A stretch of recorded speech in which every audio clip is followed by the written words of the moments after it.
नमस्कार। आज फिर एक विषय लेकर आपके सामने प्रस्तुत हूँ। अथर्ववेद का राष्ट्राभिवर्धन सूक्त। काशी हिंदू विश्वविद्यालय स्नातकोत्तर द्वितीय सत्र के पाठ्यक्रम में है यह सूक्त। महर्षि पतंजलि ने महाभाष्य में अथर्ववेद की 9 शाखाओं का उल्लेख किया है। पिप्पलाद, स्तौद, मौद, जाजल, जलद, ब्रह्मवद, देवदर्श, चारण वैद्य और शौनक। हमारे इतिहास में विदेशियों के क्रूर आक्रमणों के कारण अधिकांश वेद की शाखाएं और हमारे शास्त्र की संपदा नष्ट भ्रष्ट हो गई। अथर्ववेद की 9 शाखाओं में केवल शौनक शाखा उपलब्ध है, जिसमें 20 कांड हैं। कांडों के भीतर सूक्त हैं, 731 सूक्त हैं और सूक्तों के भीतर मंत्र हैं। मंत्रों की संपूर्ण संख्या 5987 है। इनमें से अथर्ववेद प्रथम कांड के 29 संख्या के सूक्त का नाम है राष्ट्राभिवर्धन सूक्त। इसके ऋषि वशिष्ठ हैं। देवता इस सूक्त में 6 मंत्र हैं। प्रथम मंत्र के देवता ब्राह्मणस्पति अथवा अभिवर्तमणि और शेष 5 मंत्रों के देवता अभिवर्तमणि हैं। छंद त्रिष्टुप है। इसमें अभिवर्तमणि का वर्णन किया गया है। यह मणि कैसे बनती थी? अभितः वर्तते चक्रम अनेनेति अभिवर्तो रथचक्र नेमि। रथचक्र की नेमि से, जो रथचक्र के चारों तरफ का भाग है, गोलाकार भाग है, जो पृथ्वी का स्पर्श करता है, उसे नेमि कहते हैं। उस नेमि से निर्मित मणि को भी अभिवर्त मणि कहा गया है। अभि उपसर्ग पूर्वक वृत्त धातु से घय करने पर उपसर्गस्य घय अप्रत्यय बहुलम, इस पाणिनि सूत्र से अभि के ह्रस्व ईकार को दीर्घ हो गया है, तो अभिवर्तमणि। इसका तात्पर्य क्या है? जिस तरह रथचक्र सर्वत्र मार्ग पर गमनशील होता है, प्रवर्तनशील होता है, उसी प्रकार इस रथचक्र से निर्मित मणि को धारण करने वाला मनुष्य, राजा भी स्वराष्ट्र परराष्ट्र में सर्वत्र निष्कंटक होकर विचरणशील होता है, अर्थात सर्वत्र उसका आधिपत्य स्थापित हो जाता है। कुछ पाश्चात्य अथर्ववेद को ब्लैक मैजिक का वेद कहते हैं। पूर्व में उन्होंने कहा था, लेकिन प्रश्न दृष्टि का है। हमारी वेदांत दर्शन की जो दृष्टि है, सनातन शास्त्र परंपरा की दृष्टि है, उसके अनुसार सब कुछ आत्ममय है। सर्वभूतेषु चात्मानं सर्वभूतानि चात्मनि। सभी प्राणियों में आत्मा का दर्शन होता है और आत्मा में सभी प्राणियों का दर्शन होता है। इस दृष्टि से इस संसार में जितने सारे चराचर पदार्थ हैं, सभी आत्ममय हैं। ईशावास्योपनिषद का प्रथम मंत्र भी यही कहता है, ईशावास्यमिदं सर्वं यत्किंच जगत्यां जगत्। और कुछ मंत्रों की व्याख्या में, मंत्रों के भाष्य के अवसर पर, जैसे शृणोत ग्रामाणः, सर्पाः सत्रमासत, छुरिके स्वधिते मैनम हिंसी, शुभके शिर आरोह शोभयंती मुखम मम। तो कहते हैं कि ग्रावा को संबोधित किया गया है। पूर्व पक्षी कहते हैं कि सर्पों को संबोधित किया गया है। फूलों की माला को संबोधित किया गया है। सर्प चेतन होते हुए भी विवेक रहित है, मानव की तरह यज्ञ का अनुष्ठान करने में समर्थ नहीं है। इसी तरह जो ग्रावा है, जो शुभिका है, ये अचेतन है। तो वेद मंत्रों में अचेतनों को संबोधित किया गया है। आचार्य वादरायण व्यास कहते हैं, अभिमानी व्यपदेशस्तु, कि नहीं, ऐसी बात नहीं है। इन सभी पदार्थों का एक अभिमानी देवता है। विश्व में कोई भी पदार्थ देवता विहीन नहीं है, सबका देवता है। और जो संबोधन होता है वह उस देवता को संबोधन होता है। उस देवता के संबोधन के माध्यम से वह पदार्थ अभिमंत्रित होकर ऊर्जान्वित हो जाता है, शक्ति संपन्न होकर फल देने में समर्थ हो जाता है। यह जो हमारी शास्त्र परंपरा और वैदिक अनुष्ठान विधि रही है, अथर्ववेद को शांति और पुष्टि कर्म का साधक बताया गया है। सभी प्रकार के अनिष्टों का शमन करने के लिए उपाय वर्णित हैं और सभी प्रकार के पोषण अर्थात समृद्धि को प्राप्त करने के लिए, स्वास्थ्य को प्राप्त करने के लिए, शत्रु राष्ट्र पर विजय प्राप्त करने के लिए इसमें विविध प्रकार के विधानों का वर्णन है। इसी प्रकार दार्शनिक मंत्र भी बहुतायत से इस वेद में प्राप्त होते हैं। तो यह जो अभिवर्त मणि है, इसका अभिमंत्रण करके इसको धारण करने से जो मनुष्य है वह अपनी अद्भुत क्षमता को प्राप्त कर, शक्ति को प्राप्त कर, ऐश्वर्य को प्राप्त कर सर्वत्र वृद्धि और समृद्धि को प्राप्त करता है। तो इस सूक्त का प्रथम मंत्र है अभिवर्तेन मणिना येनेन्द्रो अभिवावृधे तेनास्मान् ब्रह्मणस्पते अभिराष्ट्राय वर्धय। अभिवर्तेन मणिना येन अभिवर्तेन मणिना, जिस अभिवर्त मणि से, जिस अभिवर्त मणि को धारण कर इंद्र अभिवावृधे, इंद्र ने वृद्धि को प्राप्त कर लिया, तेन अस्मान ब्रह्मणस्पते, हे ब्रह्मणस्पते, हे वेद राशि के अधिपति देवता, तेन अभिवर्तेन मणिना, उस अभिवर्त मणि से राष्ट्राय अभिवर्धय, राष्ट्राय अस्मान अभिवर्धय, राष्ट्र के लिए हमें वृद्ध समृद्ध कीजिए, ऐश्वर्य संपन्न कीजिए। हमारा राष्ट्र सैन्य शक्ति, राजकोष, जनशक्ति, संकल्प शक्ति से परिपूर्ण होकर वृद्धि और समृद्धि को प्राप्त करे। कैसे? येन अभिवर्तेन मणिना इंद्र अभिवावृधे, जिस अभिवर्त मणि को धारण कर इंद्र ने वृद्धि को प्राप्त कर लिया, परम ऐश्वर्य को प्राप्त कर त्रिलोकी के अधिपति बन गए, उसी अभिवर्त मणि से हमें राष्ट्राय अभिवर्धय, राष्ट्र के लिए समृद्ध बनाइए, राष्ट्र की सुदृढ़ता के लिए समृद्ध बनाइए। अभिवावृधे, अभि उपसर्ग पूर्वक, वृद्ध धातु, लिट लकार, प्रथम पुरुष एक वचन है। अभिवर्धय में फिर अभि उपसर्ग, वृद्ध धातु, लोट लकार, मध्यम पुरुष एक वचन। दूसरा मंत्र है अभिवृत्य सपत्नान अभियानो अरातयः अभिप्रतन्यन्तं तिष्ठाभियोनो दुरस्यते। अभिवृत्य सपत्नान, हे अभिवर्तमणि, सपत्नान अभिवृत्य अभितिष्ठ, याः नः अरातयः ताः अभिवृत्य अभितिष्ठ, प्रतन्यन्तं अभिवृत्य तिष्ठ, यः नः दुरस्यति तम अभिवृत्य तिष्ठ। हे अभिवर्तमणि, जो हमारे सपत्न हैं, जो सहजतया शत्रु की तरह व्यवहार करने लगते हैं, शत्रु बन जाते हैं, उन सपत्नों को, उन शत्रुओं को अभिवृत्य चारों ओर से घेर कर, याः नः अरातयः, अराति कौन है? राति ददाति इति रातिः, न राति न ददाति इति अरातिः। जो देता है, प्रदान करता है, वह राति है, और जो नहीं देता है, नहीं प्रदान करता है, वह अराति है। वही बहुवचन में अरातयः। तात्पर्य यह है कि जो हमारी और हमारे राष्ट्र की संपदा को अपहरित कर लिए हैं, और ऐसे शत्रु अथवा शत्रु राष्ट्र जो हमारी संपदा को वापस नहीं लौटा रहे हैं, ऐसे अरातियों को भी अभिवृत्य चारों ओर से घेर कर, प्रतन्यन्तं अभिवृत्य, प्रतना सेना, प्रतनाम आत्मनः इच्छति इति प्रतन्यन, प्रतना क्यच क्षत्रि, द्वितीय विभक्ति एक वचन।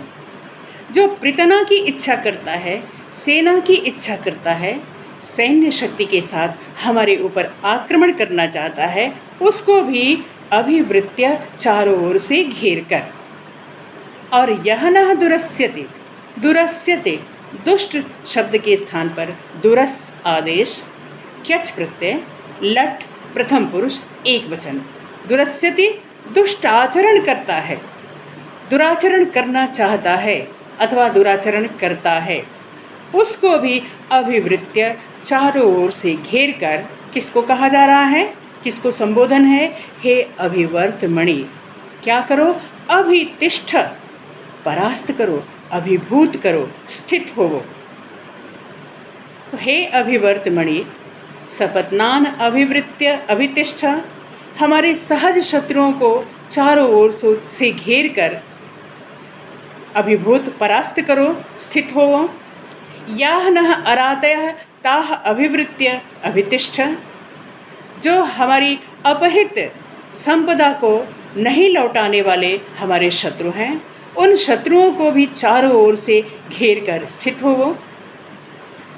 प्रतन्यंतम अभिवृत्य तिष्ठ, जो सैन्य शक्ति के साथ आक्रमण करना चाहते हैं, ऐसे शत्रुओं को भी चारों ओर से घेर कर, और यह न दुरस्यति, जो हमारे साथ दुराचरण करना चाहता है, दुष्ट आचरण करना चाहता है, उस शत्रु को भी अभिवृत्य चारों ओर से घेर कर स्थित होवो, उसे परास्त करो। सपत्नान अभिवृत्य, अभि उपसर्ग पूर्वक वृत्त धातु त्वा ल्य। यह नः अरातयः ताह अभिवृत्य, जो हमारे अराती हैं उनको भी चारों ओर से घेर कर। प्रतन्यंतम अभिवृत्य, सैन्य शक्ति का प्रदर्शन करने वाले अथवा सैन्य शक्ति के साथ युद्ध करने की इच्छा करने वाले हमारे शत्रु को भी चारों ओर से घेर कर। और यह न दुरस्यति, जो हमारे साथ दुराचरण करना चाहता है, उसे भी चारों ओर से घेर कर हमें परास्त करो, उन्हें परास्त करो, अभिभूत करो, परास्त करके विद्यमान हो। अभित्वा देवः सविता अभि सोमो अभिवृधत्, अभित्वा विश्वाभूतान्यभिवर्तो यथा ससि। त्वा सवितः देवता अभिवृधत्, तुमको सविता देवता ने बढ़ाया है। त्वा सवितः देवः, जो सभी प्राणियों के प्रेरक, कर्म में प्रवृत्त करने वाले सवित्री देव हैं, उन्होंने तुम्हें बढ़ाया है। त्वा सोमः अभिवृधत्, तुम्हें सोम देवता ने बढ़ाया है, तुम्हारा पोषण किया है। त्वा विश्वाभूतानि, और सभी भूतों ने, सभी पदार्थों ने, सभी प्राणियों ने तुम्हें समृद्ध किया है, बढ़ाया है, पुष्ट किया है। यथा अभिवर्तः अससि, जिससे कि तुम अभिवर्त बन गए हो, सर्वत्र वर्तन करने में समर्थ हो गए हो। असि के स्थान पर अससि शब्द का लोप नहीं हुआ है, छांदस रूप है अससि। तो त्वा सविता देवः अभिवृधत्, त्वा सोमो अभिवृधत्, और त्वा विश्वाभूतानि, तुम्हें सविता देवता ने बढ़ाया है, पुष्ट किया है, तुम्हें सोम देवता ने पुष्ट किया है, और तुम्हें सभी भूतों ने, पंचभूतादिकों ने पुष्ट किया है, तुम्हारा पोषण किया है, जिससे कि तुम अभिवर्त बन गए हो। तुम्हें धारण करने वाला अभितः भ्रमणशील होता है, निष्कंटक रूप में सर्वत्र भ्रमण कर सकता है, उसे किसी भी तरह की बाधा नहीं प्राप्त होती है। इस मंत्र के प्रसंग में अभिवृधत् में वृद्ध धातु लुंग लकार प्रथम पुरुष एक वचन है। इस मंत्र के प्रसंग में आचार्य यास्क की पंक्तियाँ याद आ जाती हैं। तत्र संस्थानैकत्वं संभोगैकत्वं चोपेक्षितव्यम, जो 3 स्थानों में विभाजित त्रिवर्ग के देवता हैं, पृथ्वी स्थानीय, अंतरिक्ष स्थानीय और द्यु स्थानीय, और सारे पदार्थ भी, इन सब में एक तो संस्थानैकत्व का वैशिष्ट्य देखा जाता है और एक संभोगैकत्व का वैशिष्ट्य देखा जाता है।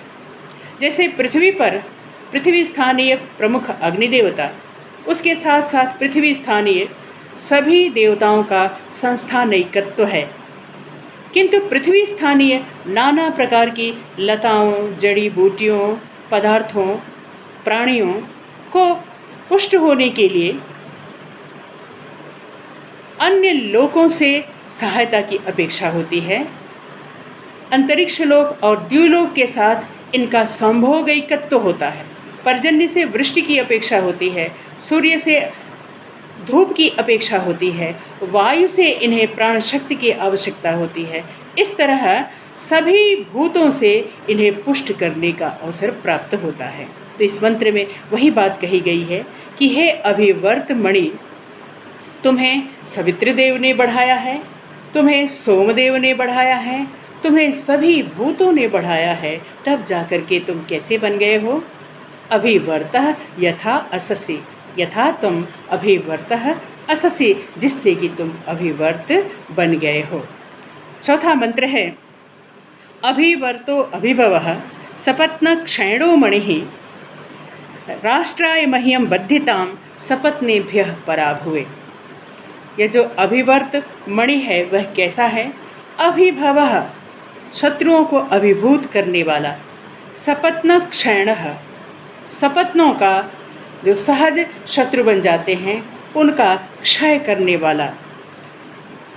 और ऐसा जो यह अभिवर्त मणि है वह राष्ट्राय मह्यम बध्यताम सपत्नेभ्यः पराभुवे च मह्यम बध्यताम, राष्ट्र की वृद्धि समृद्धि के लिए मुझसे बंधे और सपत्नों के पराभव के लिए भी मुझसे बंधे, अर्थात इनको मैं राष्ट्र की समृद्धि के लिए धारण करूं और सपत्नों के पराभव के लिए धारण करूं।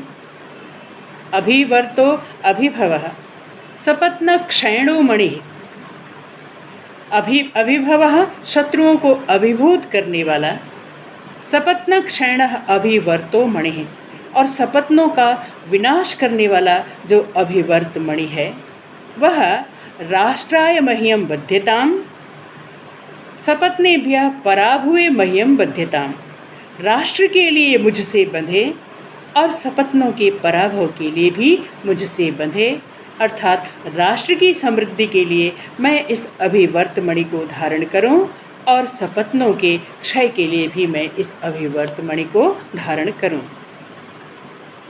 उदसौ सूर्यो अगादुदिदं मामकं वचः यथा हम शत्रुः सान्यसपत्नः सपत्नः।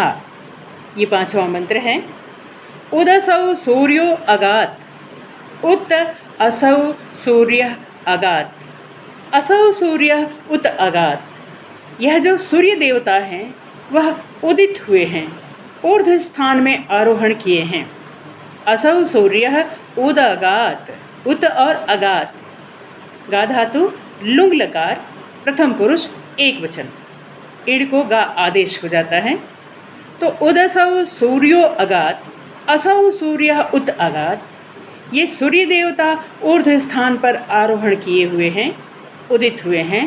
उत इदम मामकं वचः अगात, इदम मामकं वचः उत अगात, और यह जो मेरा स्तुतिपरक वचन है, यह मंत्र रूप वचन है, वह भी उदगात ऊर्ध्व स्थान पर दिव्य आत्माओं तक, दिव्य शक्तियों तक आरोहण किया हुआ है, ऊपर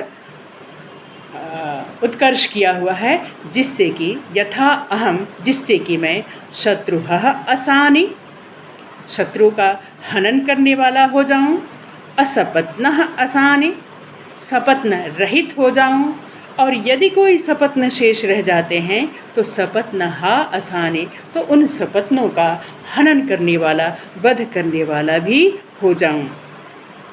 तो असौ सूर्य उदगात इदम मामकं वचः उदगात, ये सूर्य देवता ऊर्ध्व स्थान में आरोहण किए हुए हैं अथवा उदित हुए हैं। यह जो मेरा वचन है, स्तुतिपरक वचन है, वह भी ऊर्ध्व स्थान पर आरोहण किए हुए हैं, जिससे कि दिव्य आत्माओं की, देवताओं की अनुकंपा से मैं भी कैसा बन जाऊं? शत्रुः असानि, सपत्नः असानि, असपत्नः असानि, मैं शत्रुओं का हनन करने वाला हो जाऊं, सपत्न रहित बन जाऊं, और यदि सपत्न शेष रह जाते हैं तो मैं उनका वध करने वाला हो जाऊं। अंतिम छठा मंत्र है सपत्न क्षैणो वृषा अभिराष्ट्रो विशासहि यथा हमेषां वीराणां विराजानि जनस्य च सपत्नक्षैणः।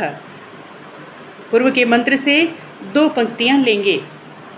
उदसौ सूर्यो अगात् उदिदं मामकं वचः यथा अहं सपत्नक्षैणः वृषा अभिराष्ट्रः विशासहिः असानि यथा हम एषां वीराणां जनस्य च विराजानि। ये सूर्य देवता ऊर्ध्व स्थान में उदित हुए हैं और मेरा स्तुत्यात्मक वचन भी ऊर्ध्व स्थान पर आरोहण किया हुआ है, जिससे कि मैं सपत्नक्षैणः असानि, सपत्नों का विनाश करने वाला हो जाऊं। वृषा असानि, वृषा वर्षकः, केषां वर्षकः, कामानां वर्षकः, जिससे कि मैं अपनी प्रजा के सभी प्रकार की कामनाओं की वर्षा करने वाला हो जाऊं, कामनाओं की पूर्ति करने वाला हो जाऊं, प्रजा के सभी प्रकार के अभिष्ट को प्रदान करने में समर्थ हो जाऊं। वृषा वर्षकः। अभिराष्ट्र, और मैं राष्ट्र का अधिपति बन जाऊं। विशासहिः, और शत्रुओं को बार बार सहन करने वाला, विविध प्रकार से सहन करने वाला, अर्थात उनको बार बार अभिभूत करने वाला, परास्त करने वाला बन जाऊं। और यथा हम एषां वीराणाम, आचार्य सायण ने वीराणाम का शत्रु पक्ष के वीरों ये अर्थ किया है। तो एषां वीराणाम, ये जो शत्रु पक्ष के वीर योद्धा हैं उनका भी विराजानि, शासक बन जाऊं, राजा बन जाऊं। और जनस्य च विराजानि, और जो अपने जन हैं, जो आत्मीय जन हैं, जो अपने प्रजाजन हैं, उनका भी मैं शासक बन जाऊं। तो ये सूर्यदेव ऊर्ध्व स्थान में आरोहण किए हुए हैं।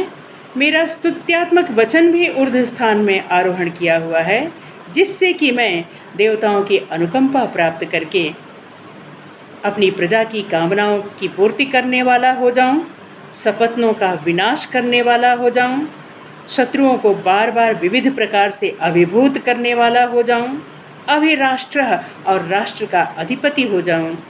तथा यथा हमेषां वीराणां जनस्य च विराजानि, जिससे कि मैं इन सभी शत्रु पक्ष के वीर योद्धाओं का भी शासक बन जाऊं और अपने प्रजाजन का भी शासक बना रहूं।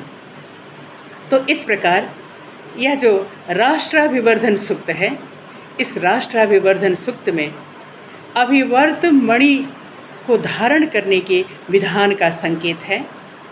देवताओं की अनुकंपा और मंत्र शक्ति से आचार्य यास्क ने कहा है कि पुरुष विद्या नित्यत्वात्, मनुष्य की विद्या तो अनित्य है, किंतु कर्म संपत्ति मंत्रो वेदे, वेद में जो मंत्र है वह कर्म संपदा से युक्त है, कर्म का फल देने वाला है। तो ये वैदिक मंत्र कर्म फल की सिद्धि प्रदान करने वाले हैं। आज के परिप्रेक्ष्य में भी यदि कोई सभी प्रकार के द्रव्य वैगुण्य से रहित होकर, कर्तृ वैगुण्य से रहित होकर, कर्म वैगुण्य से रहित होकर, वैगुण्य का तात्पर्य विगुणता, दोष, यदि कर्ता में दोष न हो, अर्थात वह शुद्धाचार विचार संपन्न हो, शुद्ध आहार वाला हो और शुद्ध उच्चारण से मंत्रोच्चारण हो, इसी प्रकार जो कर्म का की विधि है उसमें भी किसी प्रकार का दोष न आने पाए, और जो द्रव्य है उसकी भी पवित्रता बनी हो, तो आज भी किसी सुविज्ञ अथर्वणिक आचार्य से, जो अथर्वण और आंगिरस विधियों के सुविज्ञ हों, ऐसे आचार्य से इस अभिवर्तमणि को राष्ट्र की समृद्धि के लिए धारण करने का प्रयोग परीक्षित किया जा सकता है। तो विद्यार्थियों के लिए यह जो सूक्त है, राष्ट्राभिवर्धन सूक्त, वह संपूर्ण सूक्त के वैशिष्ट्य की दृष्टि से भी और व्याख्या की दृष्टि से भी, परीक्षा की दृष्टि से महत्वपूर्ण है। तो वे इस प्रकार अपनी तैयारी करेंगे। धन्यवाद।